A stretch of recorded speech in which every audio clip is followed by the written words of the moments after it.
Oke, selamat datang di episode terbaru di Nisekai, teman-teman kita.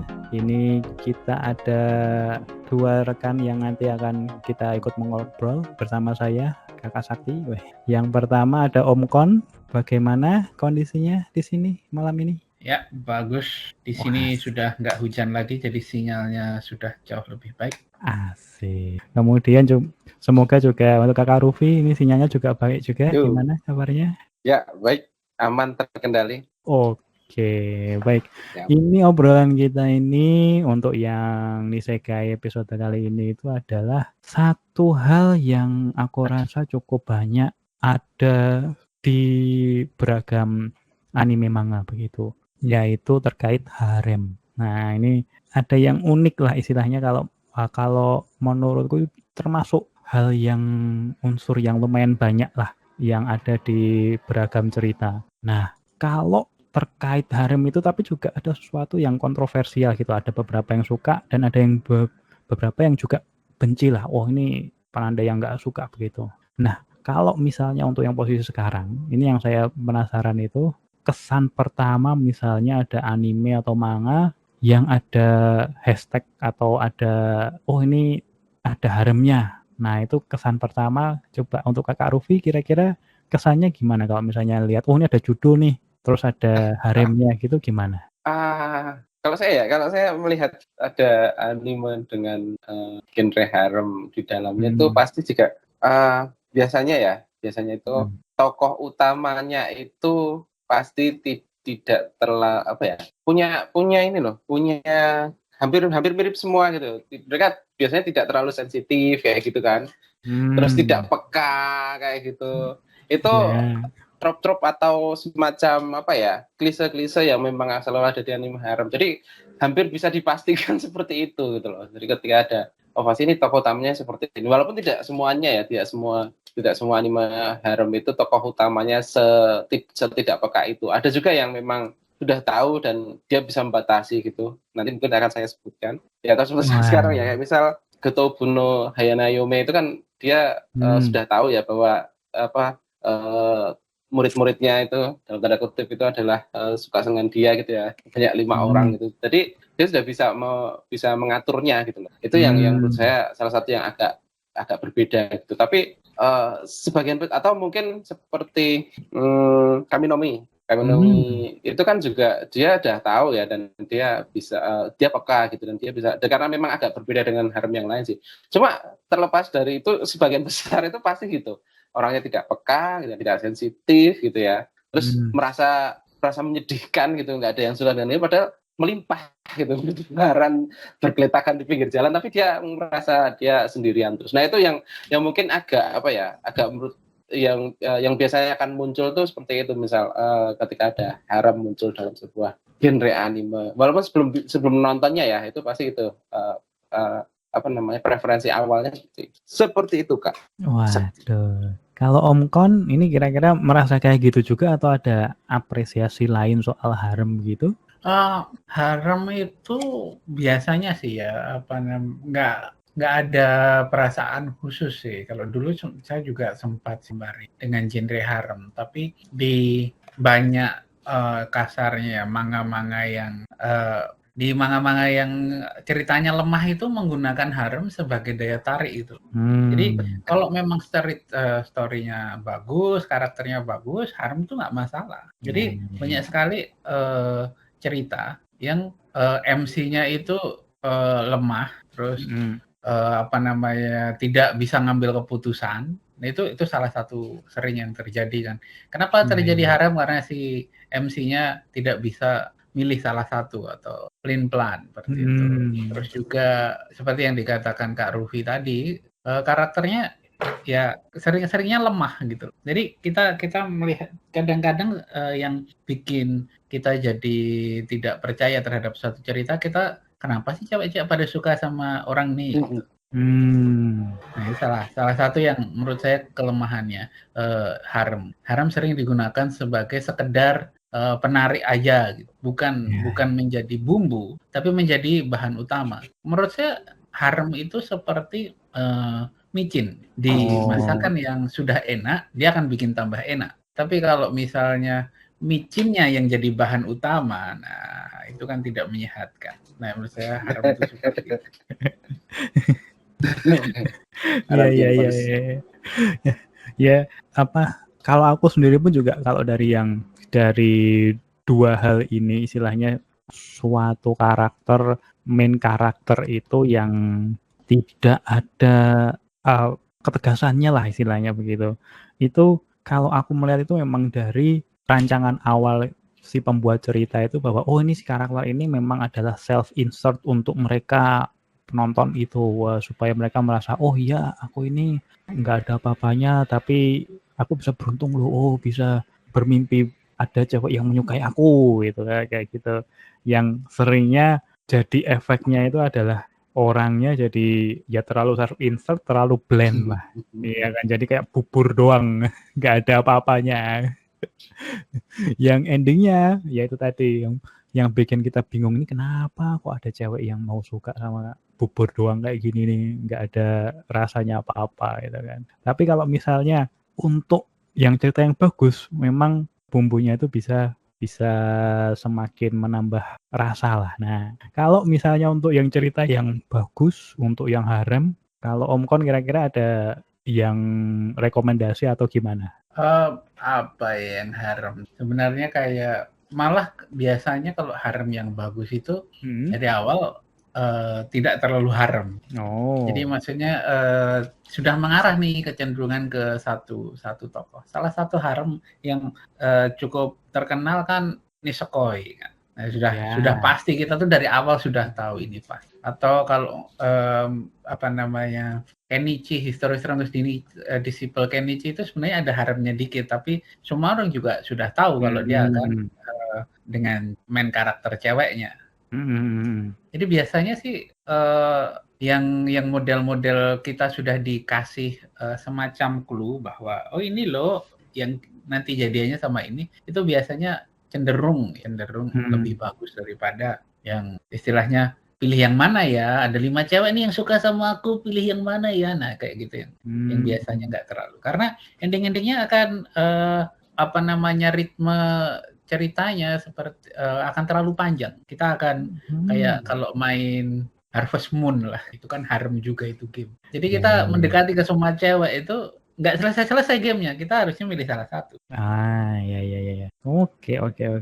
Jadi istilahnya kalau juga yang kalau tadi apa Gotobun Hanayome yang disarankan. Nah, kalau saya menyarankan Seto no Hanayome. Alias My Bride is a Mermaid. My Bride is a Mermaid. Oke. Itu animenya menurut saya jauh lebih menarik daripada manganya. Recommended untuk anime. Oke. Kalau Kakak Rufi tadi kan udah ada merekomendasikan satu nih, atau ada yang lain atau mungkin mau menekankan untuk yang rekomendasi itu apa yang mau ditonjolkan untuk yang lain gitu. Kalau sebenarnya tadi saya sudah nyebut 2 tuh. Kaminomi sama Gotobun. Cuma sebenarnya kalau saya pribadi itu kan sebenarnya nggak terlalu suka ya. Kalaupun karena gimana ya? Mungkin dulu suka gitu, tapi seiring berjalannya waktu itu kan kita nggak bisa ini salah satu genre yang kayaknya itu kayaknya akan bisa menjadi suka itu hanya pada satu masa atau satu sesi dalam kehidupan kita gitu. Maksudnya pas EPG berarti. ya pas kayak gitu abang-abang. Nah kayak gitu. Itu biasanya akan langsung bisa merasakan ini kayak aku nih, ini tokoh utamanya, apakah aku akan mendapatkan seperti yang dilakukan oleh MC-nya itu, ternyata di sekitarku ada yang suka dengan aku kayak gitu. Cuma ketika makin ke sini tuh jadi nggak relevan kan, jadi kan soal tontonan itu kan tentang relevansi kan ya, kan jadi nggak terlalu relevansi. Cuma kalau boleh menyebut sih, saya sebenarnya lebih suka dengan yang tadi kan sama kayak dengan Om Kon ya, jadi bumbu aja gitu. Misal kalau saya Evangelion itu bisa dikatakan juga ada haremnya dikit ya, itu ada gitu. Terus karya-karyanya Rumiko Takahashi, itu hampir semuanya itu ada haremnya walaupun dikit atau bahkan yang menonjol. Ranma setengah gitu kan, Urusei Yatsura gitu. Terus Inuyasha juga itu juga ada sedikit itulah gitu harumnya. Terus tapi kalau boleh menyebut satu yang paling menurut saya itu spesial itu satu film yang juga sudah pernah saya sebutkan di episode sebelumnya ya.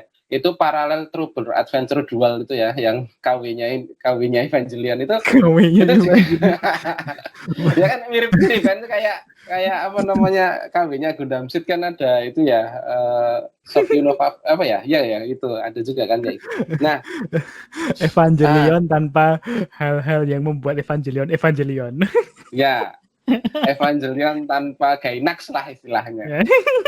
Oke. Ya itu paralel itu karena itu satu film yang dimana ya itu isekai pertama yang mungkin saya tonton saat itu. Terus yang kedua apa namanya ya dan ada haremnya itu juga sangat membekas. Nah itu haremnya juga di situ sebagai bumbu saja. Tapi kalau saya itu menurut saya lebih kalau saya sekarang lebih menikmati yang seperti itu, yang genrenya itu apa tapi haremnya adalah bumbu. Tapi kalau memang yang full memang benar-benar genrenya harem sih ya apa ya ya tadi aja sih kayak punyanya Rumiko Takahashi, kemudian Love Hina itu juga cukup dulu sempat booming juga apa namanya juga menjadi salah satu apa ya kayak milestone di mana satu orang terjebak di dalam sebuah situasi di mana di dalam situasi tersebut sudah tersedia beberapa orang untuk bisa dipilih ya kayak gitulah. Itu kayaknya milestone-nya Love Hina gitu. Atau kalau enggak yang sebelumnya kan Tenchi Muyo juga seperti itu. Tapi kayaknya lebih diperkuat oleh si Love Hina-nya ini gitu. Itu sih menurut saya. Oke. Tadi sempat menyebut satu apa istilahnya cerita Oji harem lah ya, Love Hina itu memang termasuk salah satu yang berkesan lah untuk yang Love Hina itu. Yang menarik itu adalah kalau aku nggak salah ingat ya, pengarangnya itu dia habis Love Hina dia itu pengen membuat suatu cerita action lah kalau nggak salah. Cuman dari publishernya itu sudah bilang kamu itu masa mau action tetap harus ada haremnya. Ya udah akhirnya jadilah ceritanya itu. Kalau nggak salah apa namanya itu ya yang Nagimagi. Nagimagi itu juga komiknya dulu sempat nge-boom itu zaman itu booming dan memang dia memang kelihatan lah kalau misalnya dia itu memang fokusnya itu adalah ke actionnya. Dan ya wajar sih kalau misalnya ada cerita yang seperti itu dalam artian misalnya suatu saat ketahuan bahwa memang dia itu sebenarnya pengennya tuh bikin yang action bukan yang haremnya gitu. Nah kalau misalnya harem itu ya memang sebenarnya kalau aku melihat tuh ada potensi lah untuk bisa jadi fokus tapi juga bagus. Nah kalau misalnya terkait untuk yang rekomendasi yang lain lah yang aku pengen bawa itu ada satu yang judulnya My Next Life as a Villainess, All Roads Leads to Doom. Nah, ada yang udah pernah nonton atau baca itu? Pernah lihat judulnya tapi belum baca.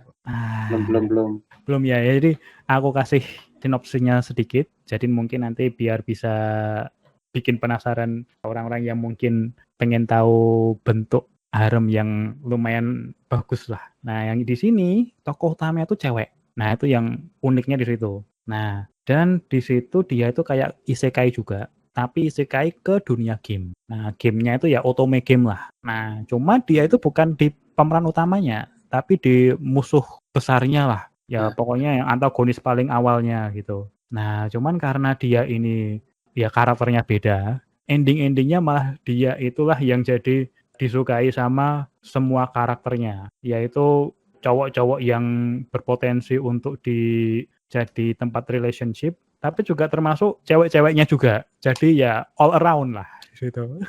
Nah di situ yang menarik itu adalah karena tokoh utamanya Katarina Claes ini, dia itu menganggap dirinya itu bahwa setauku di dunia ini takdirku itu adalah mati. Jadi ya pokoknya aku sebisa mungkin menjaga hubungan aja, dan kalau misalnya yang lain udah dapat pasangannya ya sudah aku akhirnya akan selamat. Tapi nggak tahu kalau ternyata bahwa semua karakter-karakter yang lain itu sebenarnya udah pengen ngejar si Katarina ya. Jadinya ya itulah yang yang interaksi yang menarik di situ. Nah, itu yang dan memang secara cerita kita pun juga dapat. Jadi bukan Katarinanya itu bukan tipe yang blend atau enggak tanpa karakter gitulah. Kita tahu nih karakternya seperti ini dan memang jadi si ini tuh pantas lah kalau misalnya yang ini suka sama si Katarina. Karena hal ini karena hari ini. Jadinya kita pun bisa enggak terlihat ini mengada-ada nih ceritanya ini. Ini hubungannya mengada-ada. Nah, itu yang menurutku lumayan bagus lah untuk kita bisa melihat ini harem tapi ya worth it lah. Ini ada haremnya memang dia utamanya dan memang romantik komedi lah gitu. Nah, kalau misalnya harem biasanya pun juga yaitu masuknya tuh ke romcom lah. Nah, kira-kira kalau misalnya romcom untuk romcom gini biasanya lebih suka yang romcomnya atau biasanya masuk ke haremnya mengurangi romcomnya. Gimana Om Kom? Mereka kan romcom sama harem tuh kan tidak bertentangan, bisa searah. Bisa searah. Nah, yang problemnya itu adalah kadang-kadang sama seperti isekai ya, karena itu sesuatu yang tidak terikat dengan norma umum gitu. Jadi sering sekali di genre isekai dan harem itu aura self insertnya itu besar gitu. Jadi endingnya si penulis tidak membuat cerita yang menurut dia bagus, tapi membuat cerita yang dia suka gitu. Jadi itu yang kadang-kadang jadi ngerusak story, ngerusak romcomnya kayak gitu kan. Jadi kayak si ceritanya itu ngarah ke kanan, tapi fantasinya si penulis ngarah ke kiri. Akhirnya dia memilih untuk mengikuti fantasinya, yang akhirnya merusak cerita. Seringnya kejadiannya sama seperti itu. Tapi kalau misalnya tidak seperti itu ya, menurut saya banyak kok harem yang bagus. Tapi banyak juga yang istilahnya nggak jelas. Kok bisa kayak gitu, nggak jelas. Ini sebenarnya ceritanya mau kemana gitu. Bayangkan kalau misal My Hero Academia lah, My Hero Academia. Nah, terus si Deku malah fokus milih cewek-cewek siapa yang mau dia pacarin, tidak lagi mengejar penjahatnya. Jadi kacau ceritanya. Nah, itu loh, itu yang sering terjadi. Jadi cerita utamanya itu terganggu sama haremnya gitu loh. Itu sering terjadi. Nah, kalau misalnya Kakak Rufi juga pernah terganggu yang seperti itu atau gimana kalau Kakak Rufi? Kalau terkait dengan romcom ya? Ya. Sebenarnya kalau romcom itu ya tadi yang disampaikan oleh Om Kom tadi ya. Kalau dengan porsi yang pas itu sebenarnya harem itu akan bisa menambah kelucuan kan sebenarnya kan harem itu kan konflik-konflik yang timbul itu kan lebih banyak lucunya kan, lebih banyak menimbulkan lucu kan harem itu kan biasanya nih ya trop-tropnya itu adalah pasti cewek-ceweknya ini beda sifatnya semua tuh. Ada yang sundere gitu-gitu ya, yang lain sebagainya gitu juga. Nah, gitu. Maksudnya kayak gitu. Dan itu yang akan menimbulkan kelucuan dengan si MC atau si tokoh utamanya kayak gitu. Jadi kalau memang pas gitu ya, itu sebenarnya malah mendukung sih gitu. Misal contohnya kayak si Kanojo Karismas lah ya. Itu kan sebenarnya ya pasti itu harem lah ya. Itu seandainya saya nonton ini itu, tapi sayangnya saya nontonnya kan ketika sudah lewat dari masa kegelapan lah ya. Kalau saya pas nontonnya masih di masa yang lalu, mungkin saya akan sangat menyukai anime ini gitu loh. Tapi karena sudah lewat ya, saya jadi kayak wah ini mah di milking doang ini. Ini kalau seandainya dia tahu kalau ya coba bayangkan dia ngejar sama cewek, tapi sebenarnya ada yang dia udah tahu nih ada cewek yang ngejar dia. Ya kalau saya jadi dia mah saya langsung balik kanan terus langsung ngejar cewek yang ngejar saya kayak gitu kan. Itu kan sebenarnya sudah selesai di situ, tamat itu sih karena Jokeris Mas. Tapi karena memang di milking ya apalagi terus populer, terus mungkin si Kodansha kekurangan manga yang long last yang ongoing gitu, yang lama gitu ya. Akhirnya terus dia di saja. Nah, itu yang mungkin tapi di sisi lain ya sama aja. Kenapa dia populer ya karena segmen itu ya yang umurnya segitu itu masih banyak juga sehingga itu akan tahan. Mungkin itu sih untuk yang kom ya. Sakti. Oke, untuk yang romcom ya memang kembali lagi untuk yang kelanjutan suatu cerita itu memang tergantung dari apakah dia itu mendukung finansial dari publisher-nya lah ya. Dalam hal ini kan Kodansha begitu. Tapi kita juga nggak bisa lepas dari hal yang mendukung Nisekai ini, yaitu produk dan jasa yang sebentar lagi akan kita dengarkan.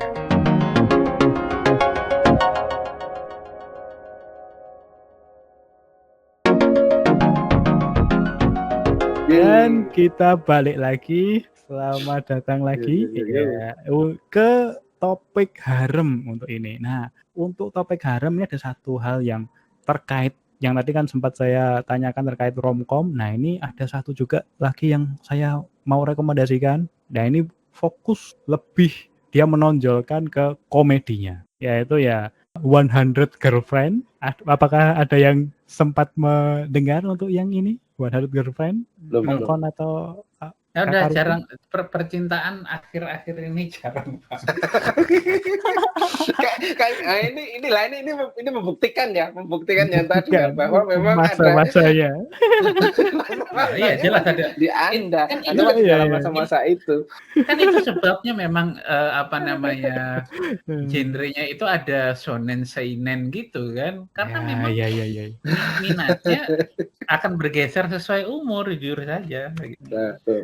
Ya, kalau yang ini untuk sinopsis ringan aja, ini terkait yang 100 Girlfriend ini, dia secara teknis sih dia memang ya kembali lagi, ini adalah suatu cerita yang dia menonjolkan ke komedinya. Jadinya memang di ceritanya ini itu ditegaskan kalau si tokoh utamanya itu Aijo Rentaro, dia itu dari mulai bayi sampai akhirnya untuk di ceritanya itu kan dia di high school lah, SMA lah. Nah, itu dia udah ditolak selama 100 kali lah.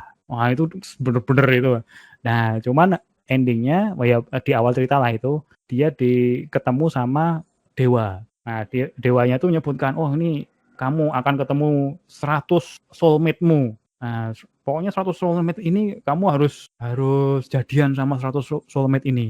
Nah, kalau misalnya enggak, nanti mereka akan mati tersiksa. Ya, endingnya ya memang bener-bener ini salah satu perbedaan dari yang protagonis harem yang biasanya. Nah, itu si Rentaro itu memang dia udah dari awal, oke, kamu jadi pacarku ya. Dan semua 100-100-nya itu semua yes. Jadinya mereka saling ngerti, oh ini memang 100 ini pacarnya si Rentaro dan sebagainya. Tapi yang lucunya dari ceritanya itu memang digambarkan untuk si Rentaronya itu memang dia itu memang layak untuk menerima 100 cewek itu. Memang layak untuk menerima cintanya 100 orang itulah, istilahnya gitu. Jadinya usahanya dia itu apa dan lain sebagainya. Jadinya di situ pun yang jadi lucu itu adalah mengintegrate si Rentaro, usaha Rentaronya lah. Entah mulai dari dia, ya pokoknya itulah. Di situ nanti ada masing-masing bagaimana caranya untuk Rentaro itu. Nah, itu lebih ke arah yang usahanya si Rentaro begitu. Nah, makanya itu salah satu yang aku juga rekomendasikan lah kalau misalnya ingin melihat yang harem atau menikmati cerita harem tapi yang menonjolkan keabsurdan relationship-nya. Karena ya yang namanya harem untuk itu kan ya memang di luar yang normal-normal. Ya, istilahnya mirip Kaminomi ya? Kalau Kaminomi kan mungkin itu mereka masih kalau Kaminomi itu kan memang taktiknya si MC-nya bahwa memang ini aku memang pengen dia jatuh cinta sama aku. Nah, kalau yang ini enggak, memang sudah ditakdirkan. Jadinya si ceweknya itu begitu lihat sekali langsung kayak bener-bener first love lah. Ya itulah love at first sight lah. Nah, itu jadinya ya biar semakin cepet langsung ke dinamika hubungan antara dua orang itu aja. Nah, itu untuk yang ini saya rekomendasikan sebenarnya. Karena lebih ke arah komedinya. Jadi bukan ke fantasi untuk aku pengen biar kayak Rentaro ini untuk self insert gitu, bukan. Ini lebih ke komedi antara mereka semuanya lah. Jadinya harem tapi komedi. Nah, itu salah satu yang aku rekomendasikan lagi. Nah, jadinya kalau ini yang aku kan udah dapat nih. Sementara mungkin untuk yang lain, nah contohnya apalagi tadi Om Kom menyebut bahwa ini memang sudah bukan masanya untuk yang harem-harem. Kira-kira misalnya mau merancang suatu harem yang bagus. Nah, istilahnya yang haremnya jadi yang utamanya, itu Om Kon pengennya kayak gimana? Ya, sebenarnya kan kesulitannya untuk bikin cerita dengan karakter yang banyak sekaligus, hubungan antar banyak hubungan seperti itu butuh keahlian dari penulisnya. Itu memang sulit gitu. Nah, harem itu sudah dari dasarnya karakternya pasti banyak, namanya juga harem. Nggak mungkin cuma 1-2 kan, bukan harem namanya. Dan itu berarti Yes. si penulis harus, misal katakanlah haremnya ada 4 cewek. Si penulis harus membuat 4 kisah cinta. Padahal membuat 1 kisah cinta aja kan sudah susah, butuh skill. Apalagi 4 kisah cinta yang sama bagusnya.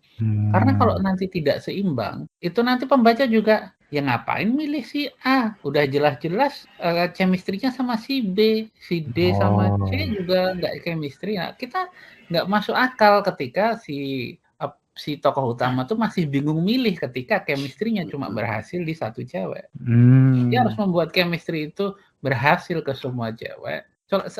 Nisekoi itu juga salah satu yang menurut saya bagus karena di 2 cewek utamanya yang rambut panjang dan rambut pendek, saya lupa siapa namanya. Ya Itu itulah dua-duanya pokoknya. kisah cintanya bagus gitu loh.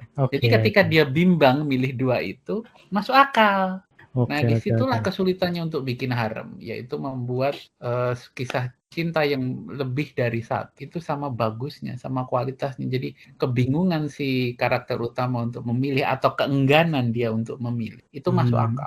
Oke. Kalau menurut saya gitu. Siap, berarti bagaimana si penulis itu harus bisa menyediakan suatu hubungan yang equal untuk masing-masing karakternya lah ya. Yes. Nah, kalau misalnya Kakak Rufi kira-kira pengennya yang muncul misalnya untuk harem, oh ini ada harem yang bagus nih, dan ini fokusnya ke harem. Nah, itu kira-kira apa yang menurut Kakak Rufi harus ada komponennya? Ya mungkin mirip-mirip sih dengan Oke. Kon ya. Jadi saya melihat kalau bagian yang paling tidak masuk akal adalah sebagian besar dari si perempuan-perempuan itu ya yang menyukai si karakter utama itu tuh nggak dijelaskan kenapa dia bisa suka gitu loh. Itu sih. Misal kayak contohnya sih inilah yang paling konyol kan misal yang menurut saya ya, tapi ya kan orang beda. Kayak yang si Kanajo Karisma si ceweknya yang dari SMA itu dia bisa tiba-tiba suka sama si MC-nya gara-gara dia deg-degan aja gitu kan dengan si cowoknya gitu. Itu kan menurut saya enggak apa ya ya bisa sih kayak gitu, tapi kan itu nggak akan bisa terjadi berulang kali gitu. Itu sesuatu hal yang secara logika itu nggak jalan di saya gitu. Ya mungkin bisa lah kalau kurang, tapi bisa aja kayak gitu ada gitu. Tapi ya iya sih, cuma kan secara logikanya kan enggak gitu kan gitu. Pasti harus ada proses lah, harus ada sebab akibat kayak gitu. Nah itu kadang yang agak susah. Atau katakanlah ya oke lah 1 atau 2 kali misal hampir ini dari sudut pandang saya kayak misal dari Kanojo Karisma itu kan cara selain si tokoh utamanya ngejar si cewek utamanya ya, itu kan yang suka sama si MC-nya itu kan ya sukanya ya karena hal-hal yang menurut saya sangat biasa gitu kan ya. Oh dia dibantu kayak gitu. Iya semuanya ya saat ini mah kalau mau cuma modal bantu cewek mah ya nggak akan bisa mendapatkan hatinya juga, dan itu yang menurut saya nggak masuk juga di saya gitu. Jadi kadang ya alasannya itu sangat remeh gitu, sangat biasa dan sangat klise gitu. Hampir semuanya seperti itu. Dia merasa diperhatikan, dia merasa itu, dan tapi masalahnya bukan sesuatu yang lama gitu. Cuma 1 kali 2 kali udah langsung gitu loh. Jadi kayak nge-cheat gitu ya, tau nggak? Kita kayak main Harvest Moon gitu ya, yang kita harusnya gedein love-nya itu ya, itu tiba-tiba yang warnanya biru gitu, tiba-tiba langsung pink gitu, langsung merah gitu ya, langsung deg-deg bisa dikasih apa namanya itu feather kayak semacam bulu ayam itu yang warna biru itu kan. Nah kayak kayak gitu. Kan nggak gitu kan cara kerja. Bahkan di Harvest Moon aja kan kita sampai setahun, 2 tahun, 3 tahun baru bisa netes satu perempuan untuk kita kasih blue feather gitu kan ya. Nah kayak gitu. Jadi nggak sesimpel dan secepat itu harusnya gitu. Nah itu yang kadang merasa kayaknya saya nggak cocok deh. Atau kayaknya saya udah nggak berada di momen yang saya bisa menerima ini sebagai sebuah cerita yang masuk akal. Ya walaupun sebenarnya animenya sendiri nggak masuk akal, tapi bertentangan dengan logika dan akal sehat saya sih kayak gitu aja. Nah harapan saya ya sama sih ketika membuat genre ini ya tolong diperhatikan benar-benar tuh gitu. Ya saya tahu kalau memang durasinya cepat harus segera gini-gini, tapi minimal kan bisa dikasih flashback lah atau apalah gitu ya yang lebih lebih mendalam gitu loh. Kenapa dia bisa suka gitu. Bukan cuma dia jatuh dia ambilin barangnya dah gitu aja terus langsung atau dia deg-degan doang gitu. Apaan deg-degan doang bisa langsung itu mah ngecit dah kayak gitu. Itu sih saya kadang nggak terimanya soal itu aja sih gitu. Nah, ini jadi curhat. Oke. Ya memang terkait Rent a Girlfriend ini itu juga salah satu yang saya perlu bicarakan lah, bahwa itu adalah sesuatu harem yang memang tidak direkomendasikan untuk menurut saya itu. Itu kayak kita itu treadmill doang, nggak ada perubahan apa-apa dari awal sampai terakhir. Itu kita bisa muter-muter, dari baca chapter yang akhir-akhir terus baca chapter yang awal-awal, ini nggak ada bedanya. Udah dinamikanya tetap sama aja seperti dari awal sampai terakhir. Itu yang menurut saya bukan sesuatu yang bagus lah. Nah, bedanya mungkin kalau yang dari yang lain dan sebagainya itu paling nggak itu ada perkembangannya lah, ada ceritanya lah, ada sesuatu yang diceritakan, bukan cuman premis awal yang sama dari awal sampai terakhir. Yang penting karakternya bagus-bagus semua dan enak dilihat, dah cukup. Jadi kayak bener-bener high kalori diet untuk bentuk cerita. Itu menurut saya tidak recommended. Rent a Girlfriend not recommended lah. Tapi ada yang suka, banyak yang suka. Bisa saja Anda diserang loh. Ini nanti di kolom komentar Anda kan diserang oleh penggemarnya. Tolong ya untuk yang semua yang lah, tidak ada. Yang fan-fannya tolong hidupkan mungkin dari segi sebagai manga ya. Rent a Girlfriend itu bagus itu, tapi sebagai harem not recommended. Karena kayak gitu sebenarnya kan kita baca itu ada fase-fasenya, ada yang sama seperti kita nonton film lah. Ada film yang kita ingin tonton dengan analitik gitu, kita ini ceritanya bagus, aktingnya bagus, sinematografinya bagus. Ada juga yang kita cuma pengen nonton bego gitu.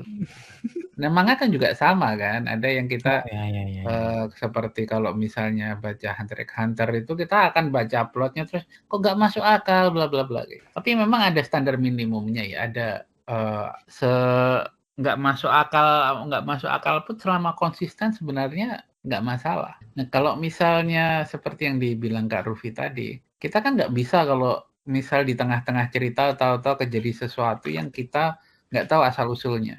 Kayak tiba-tiba suka gitu, penyebabnya apa gitu kan, kita butuh dijelasin. Nah salah satu contoh yang bagus itu kan di Dandadan tuh kan, si tokoh utama cowoknya Okarun itu kan tidak menarik dalam parameter umum gitu loh. Nggak bisa olahraga, nerd, potongan rambut batok tuh kan, tapi kenapa dia suka? Dijelaskan mereka habis melewati kejadian hidup dan mati bersama. Kedua, si Okarun ternyata punya karakter yang menarik, yang bagus gitu kan, dia sopan, dia memberikan pakaiannya untuk Ayase, dan terutama dia mengucapkan kalimat yang diucapkan oleh Kenta Kakura. Nah kan itu jelas sekali ada kenapa si cewek yang cantik ini lebih milih Okarun daripada milih Jiji yang jelas-jelas ganteng, pintar olahraga, bla bla bla. Semua teman-temannya kan milih Jiji, tapi dijelaskan apa penyebabnya. Nah, kita membutuhkan itu ketika membaca sebuah cerita tuh. Jadi jangan cuma dikasih tahu endingnya, kita harus dikasih tahu awalnya dong. Kalaupun kalaupun ya misalnya kita dikasih tahu awalnya, kasih flashback lah gitu. Minimal itu. Iya. Jadi istilahnya yang penting itu juga adalah sesuatu yang bagaimana hubungan itu terjadi, bagaimana rasa suka itu kok bisa muncul dan sebagainya, itu nggak bisa hanya serta-merta begitu aja lah, istilahnya seperti itu ya. Jadinya harus ada pembenaran atau ada alasannya kenapa. Dan kalau misalnya nggak ada atau kurang kuat, jadi kan kayak ceritanya itu jadi mengada-ngada. Jadi kita malah fokusnya itu bukan ke dinamika hubungannya, tapi jadi memikirkan ini kok si cewek ini ngobat apa ini kok dia suka sama si ini gitu. Yang nggak ada apa-apanya. Yang lain jelas loh ada lebih bagus yang kelihatan dan sebagainya. Nah, kalau yang ini kan ngapain kok ke orang ini gitu. Aduh, ini Contohnya tuh ya, kenapa sih suka sama Nobita? Ya. Kenapa tidak dengan Dekisuke? Udah pinter, tajir, ganteng lagi. Tapi memang untuk suatu hubungan itu memang harus ada penjelasannya lah. Ya walaupun mungkin orang menganggap nggak wajar atau apa, tapi kalau minimal ada sesuatu yang bisa pembaca atau penonton itu melihat, oh ya oke lah, ini mungkin seleranya atau seperti ini itu masih bisa nangkep lah. Itu paling enggak satu itu. Dan kemudian juga satu lagi untuk yang paling enggak kita itu bisa nangkep itu adalah produk dan jasa yang mendukung isekai.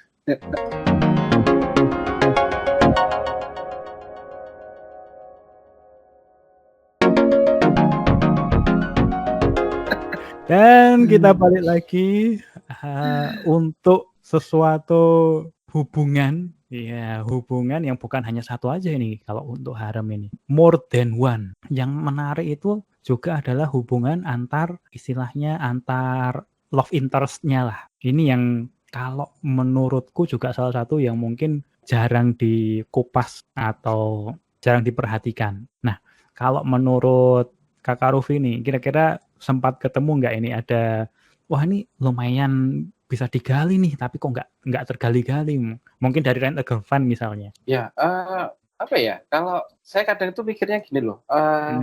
Kadang karena memang fokusnya di MC ya, di karakter utama. Padahal kan harusnya cewek yang pasti yang jadi karakter perempuannya kan pasti menarik kayak gitu. Kenapa pasti tidak ada saingannya yang mungkin lebih bisa menghangatkan suasana gitu kan ya? Misal katakanlah dia dengan empat perempuan lah ya. Satu punya satu, dia kayak gini, saya perbandingannya kayak misal Harvest Moon lah. Harvest Moon itu kan cewek-ceweknya itu kan dia punya cowok lain ya selain si MC gitu, ya nggak sih? Kayak misal si nurse gitu, si perawat dengan dokternya gitu ya. Kemudian yang itu dengan nelayan kayak gitu. Terus yang di bar juga ada si Kai atau siapa itu yang suka datang. Nah, hal seperti itu yang kadang karena mungkin ingin fokus ke MC-nya sehingga itu jadi terlihat. Padahal kan sebenarnya kalau bisa muncul ini yang mungkin bisa digali, bisa digali gitu, dan bisa lebih mungkin menjadikan semuanya menjadi lebih masuk akal dibandingkan hanya fokus pada MC dan kelihatannya si ceweknya nggak ada lainnya kecuali si cowoknya doang, kan nggak mungkin ya kalau ceweknya itu menarik kan nggak mungkin gitu loh ya, tolong gitu loh. Sayangnya tuh sebagian besar ceweknya itu terbebas dari kejaran cowok lainnya gitu, jadi seakan-akan jalan tol untuk menuju si MC-nya gitu, padahal kan nggak mungkin dong, mereka nggak ada yang ngejar. Dan sebenarnya ini kan malah jadi persaingan atau mungkin akan menjadi lebih menarik ya. Kayak misal saya soalnya kan salah satu pemain senior Harvest Moon ya. Itu kan saya merasa bahwa untuk merebut satu love dari satu perempuan yang kita incar itu kan pasti kita akan bersaing dengan si cowok yang lainnya itu ya. Oh dia siapa sih, scene-nya apa pas itu kan, ini apa kayak gitu kan. Kita jadi bisa kita bisa belajar gimana cara, ternyata dia sukanya ini, ternyata dia ada orang yang mau mengincarnya juga gitu, sama-sama deketin dia. Jadi itu menjadi sesuatu yang menarik gitu. Dan harusnya itu bisa digali. Dan sayangnya sebagian besar itu pasti jarang yang seperti itu. Ada mungkin 1-2 yang bisa saingan gitu muncul 1-2 gitu, tapi sebagian besar pasti nggak ada. Jadi seolah agak aneh aja, nggak mungkin dong perempuan seperti ini baik, cantik dan lain sebagainya, tidak ada sih, tidak ada kumbang-kumbang yang mendekatinya kan nggak mungkin. Nah itu kan menurut saya seharusnya bisa digali. Gitu Kak Sakti. Ya, kalau untuk penggalian inilah, ini memang sesuatu yang menurutku juga memang berpotensi lah. Kalau dari yang banyak ini, tapi kok cuman fokusnya ke MC aja. Itu yang menurutku kurang tergali lah. Nah, kalau misalnya Om Kon nih, kira-kira sempat nggak ada cerita yang karakternya banyak, tapi hubungan antar karakternya itu bagus juga. Nah, ini untuk contoh yang selain harem mungkin bisa dalam artian untuk membuktikan bahwa memang ada loh cerita yang karakternya banyak tapi hubungannya pun bisa didefinisikan atau bisa muncul atau bisa tertampil dengan bagusnya lah, misalnya kayak gitu. Ya paling kalau misalnya saya ingat sih Dandadan ya. Jadi setiap tokohnya itu kan punya hubungan yang bagus. Apalagi kalau misalnya kita baca arc-arc yang terakhir, pokoknya selewat yang globalis arc ya. Itu kita bisa lihat bahwa perasaan dari karakter-karakter ini dari sisi romansanya itu tergali dengan sangat baik gitu.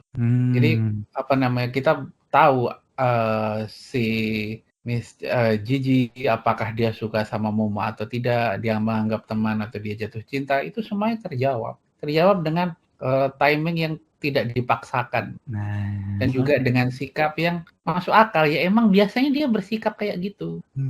Dan salah satu keunggulan dari Dandadan adalah setiap karakternya, mau itu side karakter atau apa, semuanya di flash out dengan baik gitu. Masing-masing punya background sendiri, punya karakter yang tergambar dengan ini nggak cuma sekedar lewat. Kan banyak yang kita bisa lihat, oh ini cuma sekedar lewat terus nggak pernah dibahas lagi. Di hubungan karakter rutinnya itu semuanya tergambar dengan bagus. Bagus sekali. Hubungannya nggak cuma sekedar lewat, tapi juga memang ada andilnya untuk ceritanya lah ya. Kalau misalnya salah satu untuk ini contoh aja nih ya. Contoh yang dari 100 Girlfriend ini memang bisa dibilang karena dia lebih fokus ke komedi. Bayangkan jadinya hubungan antara itunya pun juga memang ditunjukkan bahwa memang mereka semua itu rukun-rukun loh, walaupun tahu semuanya itu suka ke satu cowok. Yang menarik adalah dua karakter girlfriend-nya itu adalah ibu dan anak. Jadinya ibu dan anak. Jadi kayak Jeff ini.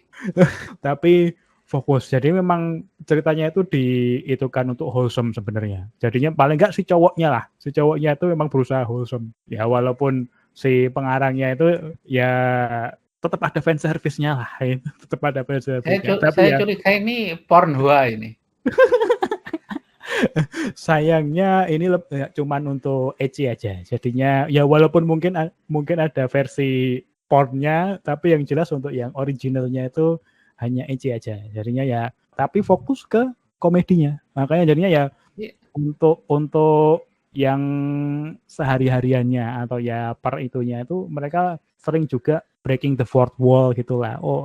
Ini terkait ada turnamen, tapi karena turnamennya nggak penting ya cukup satu panel aja, misalnya kayak gitu ngomongnya. Ya jadinya itu sesuatu yang membuat aku bisa merekomendasikan, tapi memang dia harem, tapi dia memang fokus ke komedi dari haremnya itu, ke absurdan harem itu. Jadinya lumayan bagus untuk direkomendasi. Ya sekali lagi ini rekomendasi yang lain. Nah, ya, karena kayak gini kan, kalau kita masih bicara soal logik dalam cerita, kan kita punya pengalaman pribadi kan, kayak misalnya kita naksir cewek, teman sekelas kita cantik gitu kan, terus kita main ke rumahnya nih gitu, terus ketemu sama ibunya, pernah nggak kita beranggapan cakep juga nih mak-mak, kan nggak gitu kan. itu plotnya Pornhua sama Jeff gitu loh. Kan tidak semua apa ya, semua anak punya emak kayak Tante Erni kan.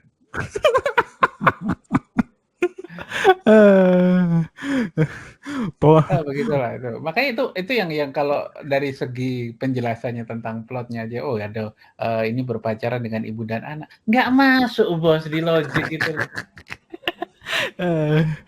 Itu hanya masuk di logika porno. Gitu.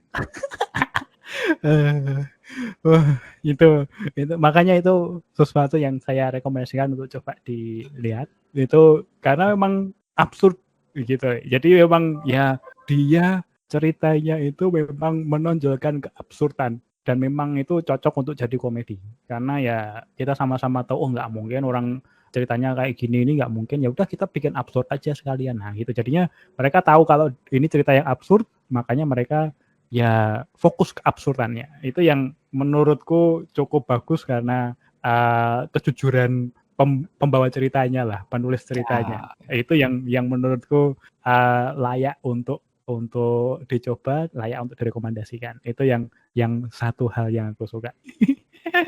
Nah, kalau Kak Rumi pernah menemukan hal-hal absurd lain selain MC-nya yang nggak jelas tapi disukai banyak cewek?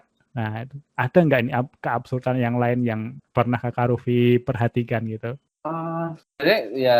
Ya sebenarnya itu sudah puncak keabsurdan sih untuk sebuah harem gitu.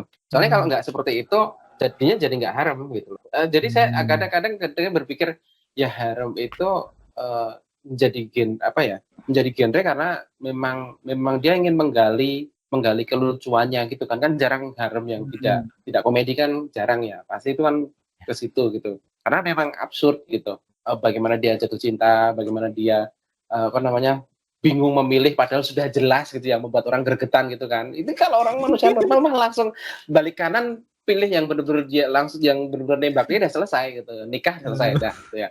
Tapi kan enggak ya, memang settingnya seperti itu dan makanya nggak bisa lepas dari komedi. Nggak mungkin animanya karena kalau serius jadinya jadi nggak harem. Misal katakanlah ini bukan bukan berarti harem ya, tapi kan misal katakanlah Death Note lah katakanlah si Yagami Raito yang suka banyak tuh. Iya kan, bisa Amane, terus siapa yang cewek yang temannya kuliah gitu. Terus karena dia memang nggak harem, jadi normal gitu loh. Atau yang lainnya, Shigatsu no Kimi no Uso gitu ya, Your Lie in April gitu. Dia kan sebenarnya kan itu dia disukai oleh si MC ceweknya dan juga disukai sama teman jejak kecilnya dia juga kan gitu. Tapi karena memang genrenya nggak harem, jadi itu bener gitu ya nyeritainnya ya kenapa dia suka satunya gitu ya. Jadi jadinya karena memang karena jadinya jadi cuma romance saja gitu, nggak harem gitu. Karena memang bener gitu.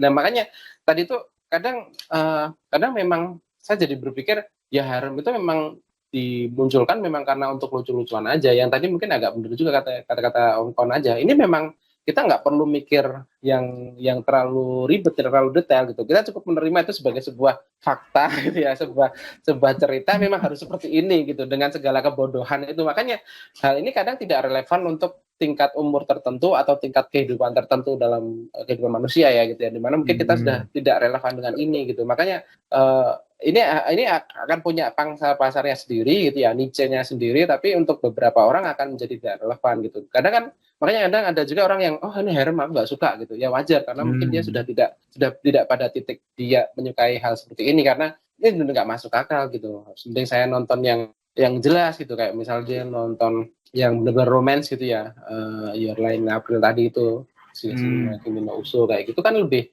bener kan gitu ya, lebih drama gitu, diangkat sebagai film pun juga masuk kayak gitu. Kalau itu Kanojo itu diangkat ke drama juga akhirnya juga ya drama lucu-lucuan aja gitu, nggak yang bener-bener bisa masuk ke hati, kecuali hati orang-orang yang dalam kondisi seperti itulah gitu loh ya. Mungkin itu Kak Sakti. Kalau menurutku ya, gimana? Harem itu menonjolkan di mana fase di mana kita tuh nggak tahu apa sih yang kita mau. Jadi kayak kenapa harem itu karakternya beda-beda, ada yang galak, ada yang lembut, ada yang childish, ada yang dewasa. Kenapa? Karena kita penulis ingin pembaca itu punya opsi. Kalau si pembacanya suka yang istilahnya childhood friend, atau suka yang digalakin tapi disayang, yang tsundere, atau yang strong woman yandere kayak gitu kan, atau suka yang lebih tua mungkin suka sama emaknya kayak tadi. Kan?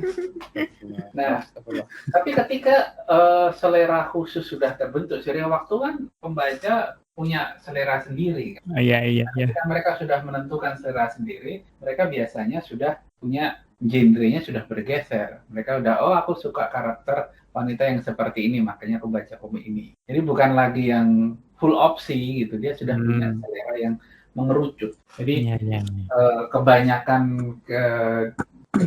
pilihan tidak lagi menjadi fitur, tapi menjadi bab. Mereka di situ perkembangan dari selera. Selama kita masih belum punya selera, kayak misalnya kita nih mau beli HP pertama, kita belum tahu nih HP yang kita suka kan, kita akan coba Android, coba iPhone gitu. Nah setelah kita coba semuanya, barulah kita menyadari, oh aku suka iPhone, oh aku suka Android. Dan akhirnya seperti itu.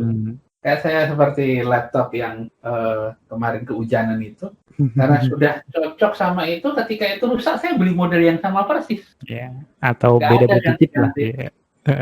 Ya, dengan tipe yang sama gitu. Seperti orang kalau dia sudah penggemar iPhone, ya sudah gitu. Dia nggak akan peduli dibilang ala apa teknologinya gini begitu, dia nggak peduli. Suka iPhone, kalau ganti ya iPhone lagi. Punya handphone dua, dua-duanya iPhone kan.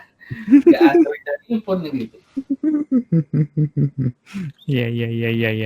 Jadi memang untuk harem ini salah satu poin yang menurutku paling enggak sedikit serius yang bisa kita ambil itu adalah terkait hubungan dengan karakter-karakter yang banyak lah, istilahnya begitu. Jadinya ada banyak loh karakter-karakternya gitu. Kalau misalnya harem yang bagus bisa menonjolkan karakter-karakter unik-unik begitu, harusnya sih bisa memperkenalkan beragam jenis karakter di usia yang masih bimbang atau masih belum begitu banyak mengenal karakter-karakter yang unik-unik. Nah, itu medium yang bagus untuk memperkenalkan perspektif-perspektif yang lain lah, istilahnya seperti itulah ya. Jadinya memang agak disayangkan kalau misalnya harem-harem gitu kemudian cuman hanya tampilan aja yang bagus tapi nggak ada isinya, nggak ada karakternya, itu makanya memang akan agak disayangkan. Nah, kalau misalnya untuk harem sih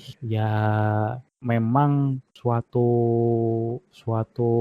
kategori yang memang tidak bisa mudah untuk dijadikan intinya lah. Jadi memang harus ada hal lain yang bisa membawa atau yang bisa menjadi partner selain cuma harem aja. Jadi yaitu untuk bahasan yang kali ini, mungkin Kakak Rufi ada kata-kata yang mau ditambahkan, Kakak Rufi? Ya, gimana ya? Ya, ini adalah genre yang mungkin sangat spesifik ya.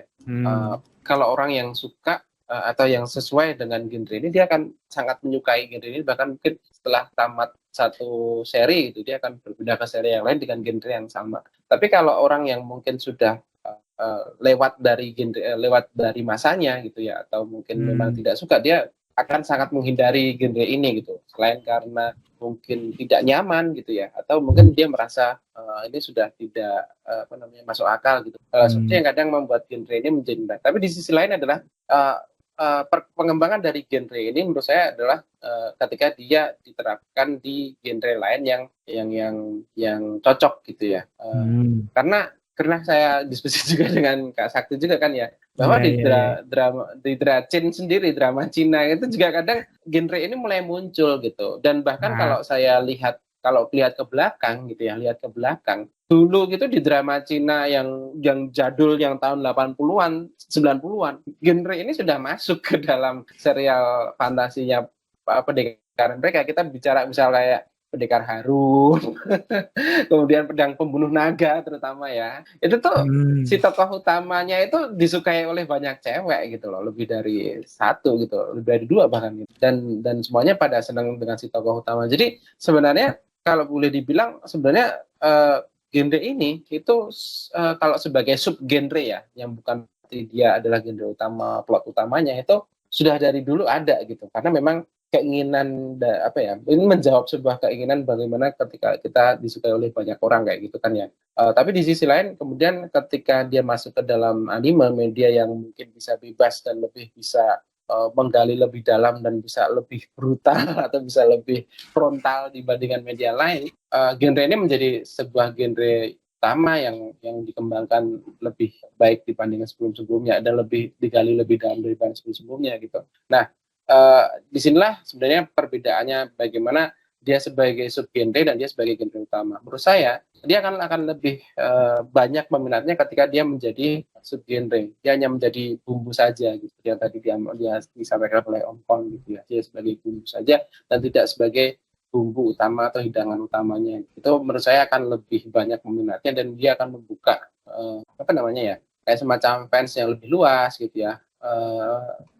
Penonton yang lebih banyak itu akan mengarahnya akan seperti itu. Mungkin itu dari saya, Kak Sakti. Oke, nah untuk tadi kan sempat disebutkan untuk yang tambahan atau kata-kata dari Om Kon itu bahwa bagusnya tuh untuk jadi bumbu. Tapi mungkin ada tambahan yang lain dari Om Kon begitu? Enggak, kalau dari drama Cina, bukan drama sih, film-film Cina itu salah satu harem yang paling terkenal itu kan Pangeran Menjangan. Iya.